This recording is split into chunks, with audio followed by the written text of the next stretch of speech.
Welcome into the Weekend Sports Buzz, where Matt has now ruined the mood of all radio. And Lance, I really apologize for that song we just brought in. Matt, do we have Lance? I think we have Lance Mcalister on the line. Lance, you there?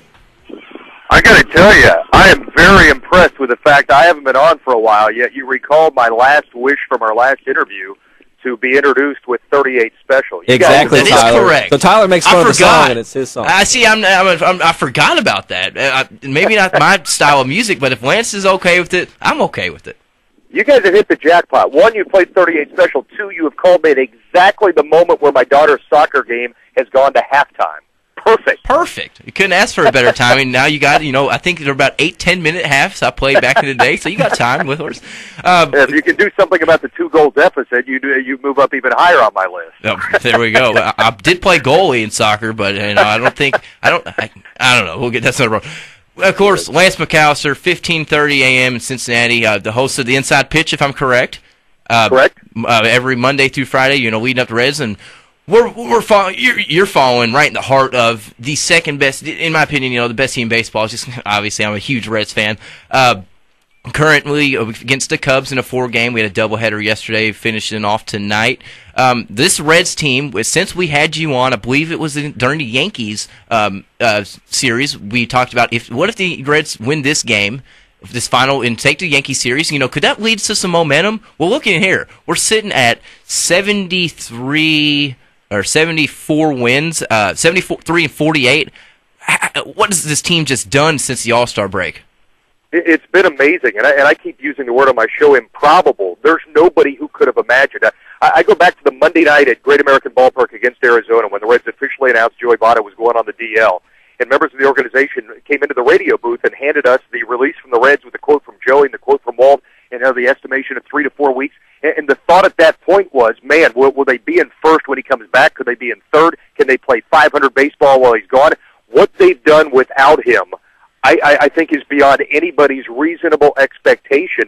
And it's been, I keep joking that Jay Bruce got hot last week for a couple of days, and I said, Jay is building the bridge to Votto when he gets back. And I said, think of what Jay would mean to this team if he can rip off one of those week to 10-day to 2-week stretches where he gets hot and is the bridge to when Joey comes back. The reality is, it's your classic, it takes a village. This team, from one night to the next, it's been Ludwig, or it's been Frazier, it's been Cozart, it's been Stubbs.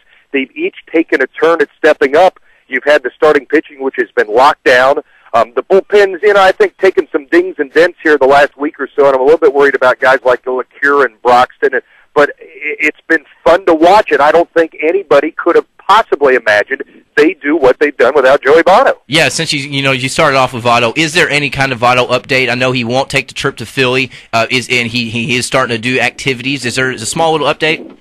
I think we're looking at still a week to at least 10 days. I think they're even going to more so err on the side of caution this time based on what happened the last time he pushed it a little bit and did the sliding drill. I think you're going to err on the side of caution, and if it's 2 weeks, it's 2 weeks. If it's 2.5 weeks, it's 2.5, because if you get a setback this time, then you're looking at, could he even be ready for the postseason? I don't think anybody wants to be put in that position right now. Lance, what do you think of the following statement? Ryan Ludwig could be the Reds' MVP this year. I think it's something that I think in the bigger picture of all this, and I think it was Greg Doyle of CBS Sports yesterday who had tweeted he's going to have to be in consideration and get vote, maybe not win it, but get votes on a 10-man ballot at the end of the year for MVP of the National League. If you look at where he was on May 25th, and he was hitting 191, and there was talk of the guy's bat speed has slowed down, he's no help right now, is he a viable option to continue on this roster versus being designated for assignment? And he's given them exactly what they need since then, especially with Votto down. He's a presence in that batting order that teams have to respect and have to, managers, I think, have to manage around. So much was made of when Joey went down. Well, you can approach this team from a different standpoint. You can work your way through this lineup with much more ease. Now you see Ludwig right smack dab in the middle of that, and I think teams are saying, holy crap, we need to be careful with this guy. I mean, he's got, 25, 26 home runs? I mean, that puts him in the top 5 of the National League in home runs right now. Yeah, he had 2 yesterday, obviously, in the nightcap game, if I'm correct. Ludwig, I know a lot of people did not like the pickup when Jocketty brought him over from San Diego. But I looked at he was at San Diego. He just left the Cardinals. He probably, a different change moving out to the West Coast. I liked him as a Cardinal, and I loved him when Walt picked him up. He started off a little slow, but he wasn't in there as much with Heisey, doing the role back committee left field. I like the pickup. I'm glad he's doing it right. I wanted to ask you quickly, Lance, that you do follow the Bengals, all right? Correct. You're a big NFL guy as well. We got our man in studio, former Saint Earl Heyman and Louisville Cardinal, if you're familiar. Yeah, we got him in studio co-hosting with us today. We thought we'd bring some, and he's not the biggest baseball guy out there. He hit some bombs on the softball field possibly, but we brought him in here today. I thought you'd let you know that. The Reds, though, moving on through the rest of the season, like you said, without Votto, in my opinion, let him rest and become healthy because we're doing fine. But when he does come back, is it going to be Frazier and Rowan splitting this time, more Frazier? Because obviously Votto will go straight to first. Yeah, and I think this becomes part of Dusty's mastery this season. Dusty's been able to, he has his finger on the pulse of this team, and he's been able to push all the right buttons. And I think it becomes a little bit more difficult to get creative because Joey's going to play first every day, you would assume, if healthy. So then it becomes a mixing and matching kind of a rotation of, Frazier and Rowland splitting third, Ludwig in left. You got to get in a batter or a start or two a week, you would think, for Heisey, but you can't forget Frazier can also play left field. So, I'm going to defer to Dusty because as maddening as Dusty is to fans at sometimes, and the wonderment of why is he doing this, why is he doing that, it's worked to this point. And Dusty's been I talked with Zach Cozart about this the other night, and Zach's going into territory where he's never been before. He's never played more than 136 games in a season. Yet he told me Dusty's able to watch and see when a bat speed has started to slow down, when somebody needs a day off. And Dusty has that great ability, the nuance, and this drives people crazy. He's got a guy who's hot, who he may rest, and fans will wonder why, yet he'll rest him against the guy he doesn't have success against. So Dusty figures he may be hot, but if I run him out against the guy he doesn't have success with, and he goes 0-4, 0-5 strikes out a couple of times, then I lessen his confidence, so he won't play him against that guy. He'll get him rest at the same time, and then you're up and running the next day. And it's the beauty of what Dusty's been able to do to this point. Lance, at this point, with Jocketty coming in and putting this amazing emphasis on pitching, which is, at this point, Jocketty in my eyes is just, the man. Everything he does is, I'm in complete support of. He's holding off on re-signing Dusty Baker. If you were Jocketty, how would you handle this? Should he go ahead and pull the trigger and sign him now, or is he handling it the way that he should?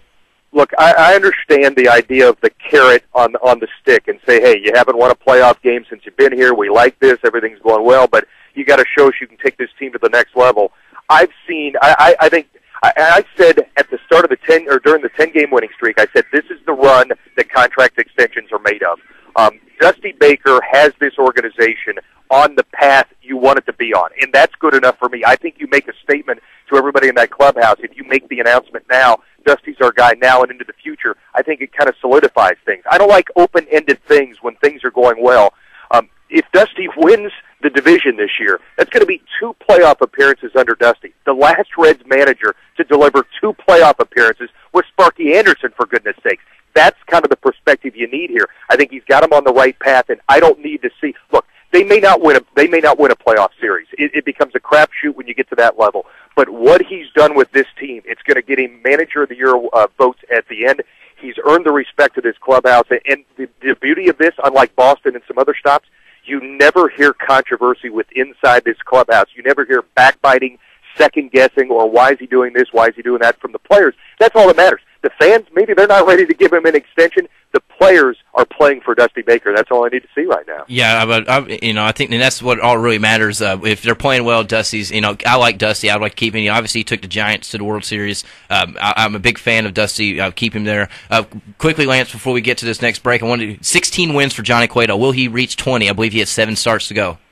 Yeah, you got to like your chances. 7, maybe 8, if you need 4 in the next 7 or 8 based on what he's done. He was magnificent yesterday. Yes. He gave up 2 in the first. You went, uh-oh, and then he just battened it down, and I think he retired 15 in a row in one stretch. I think he's 11-0 with a 1.5 earned run average during the day. He's just the transformation he's made and that added turn to the back and the deception. it's just been a fun thing to watch, and he's going to be your ace and your hammer come postseason. Nobody's going to want to face in Game 1. Exactly. You don't want to face anybody on this pitching staff, in my opinion. Lance, I know it was a quicker segment. We will let you get back to your daughter's soccer game. Hopefully that 2-goal deficit is erased, and I'm glad you stopped back in and joined us. Guys, anytime, always a blast, and you got the number, call me again. Awesome. Lance Mcalister, 15:30 a.m. Cincinnati Inside Pitch. Check him out Monday through Friday. Let's get to this last break so we can talk to Earl for the final 10 minutes.